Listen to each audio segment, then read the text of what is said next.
Hi, I'm Adrienne Osborne, the owner of Performance High Vocal Training, and this is Justin Long, the artist development coach and producer and engineer at Performance High. Today we're going to talk about How to run a band. How to run a band.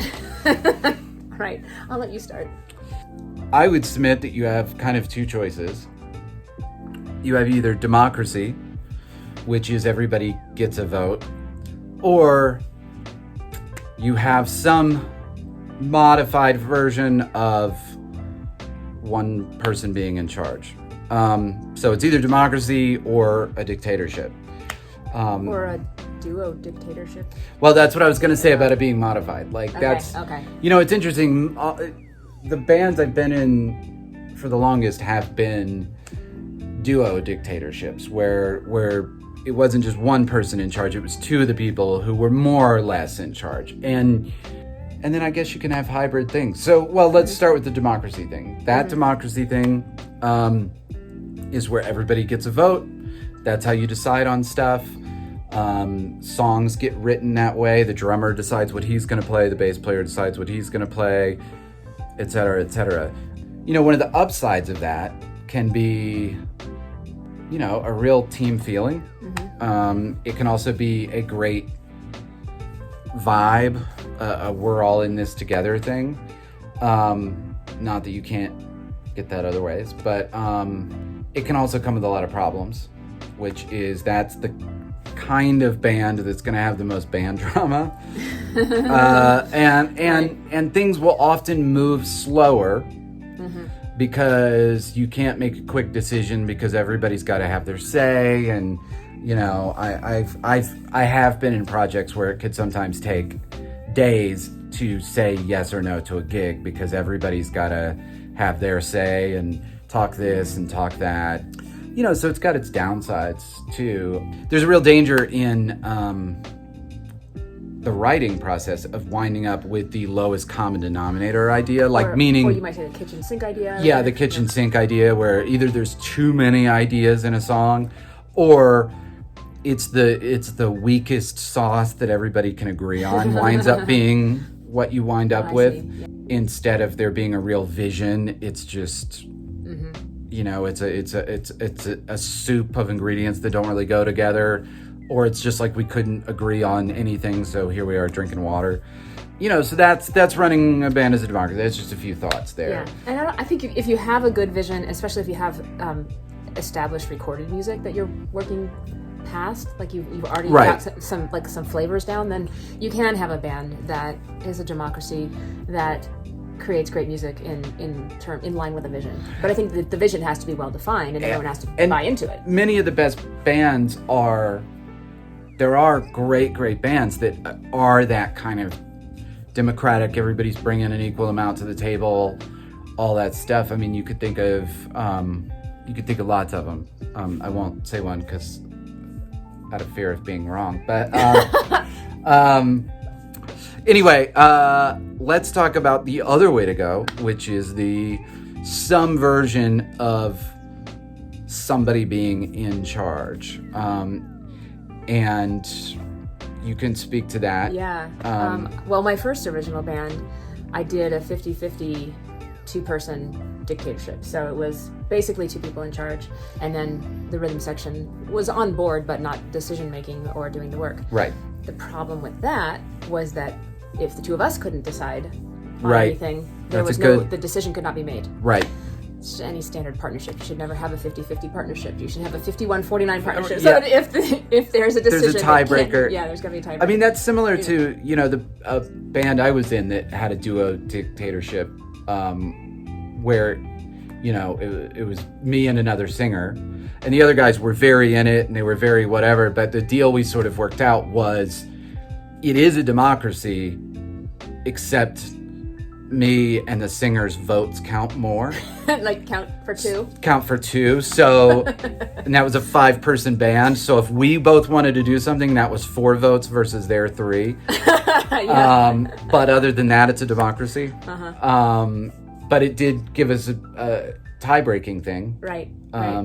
So then my second original band was with you. And I made it real clear who was in charge by naming it after me. Yeah, it's a good way to do it. It's a good tip. Yeah. I mean, you know.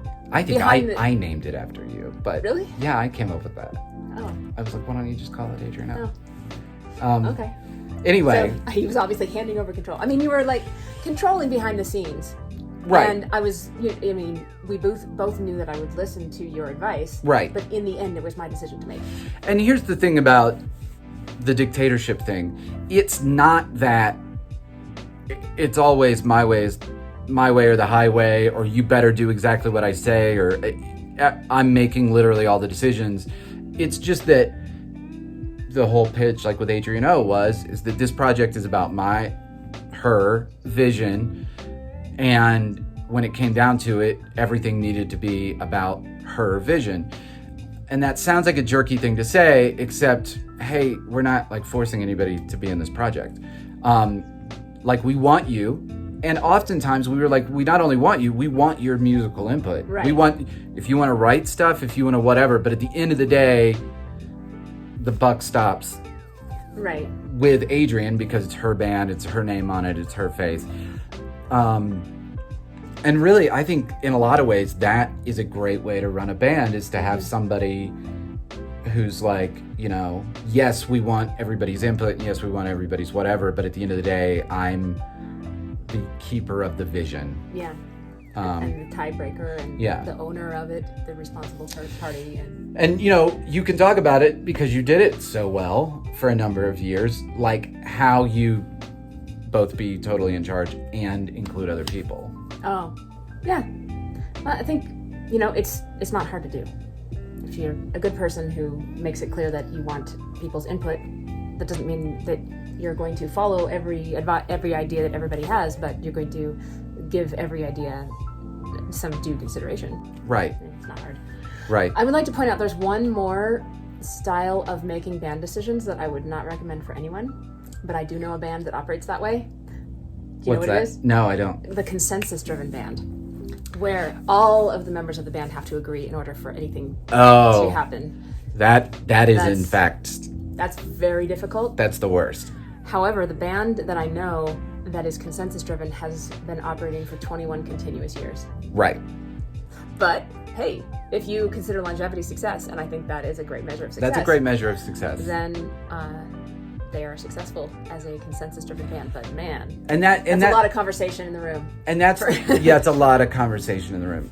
And even in bands I've been in where there were clearly a couple people in charge, you still spend lots of time. You do have to let people feel heard. Mm-hmm. Or certain people, everybody knows there's the guy who's like, I don't care, man, I just want to jam. Just tell me what to play. Just tell me what to play. I'm there. And then there's the guy who you have to hear his opinion, and then you can later say, we're not doing what you want, but you have to listen first. But that's what I was getting at is like everything in music, it works every single way. You can always find an exception to the rule. You can always find, you can't say it's just one of these things. It's like, it works all different ways. These are the main outline things, but you can always find a band that does things totally different. And I think we're talking more about original bands. I think if you do have a cover band, if it's like a cover band for fun and you make some bucks, great. If you have a cover band and you're like really seriously trying to make money, like maybe not a living, but you're really trying to do it, it's in everyone's best interest to get somebody in charge of that situation. Or I know the cover band we were in, it was sort of you and another guy in charge, and you were in charge of different things. There was one guy who was in charge of booking, and then what was I in charge of? Oh, probably media. Media, yeah, right. Yeah.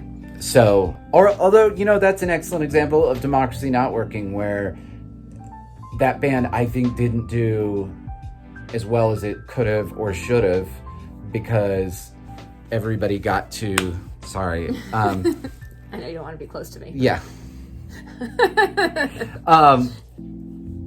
Everybody got to randomly pick songs. And then, to make it fair, everybody got to pick songs.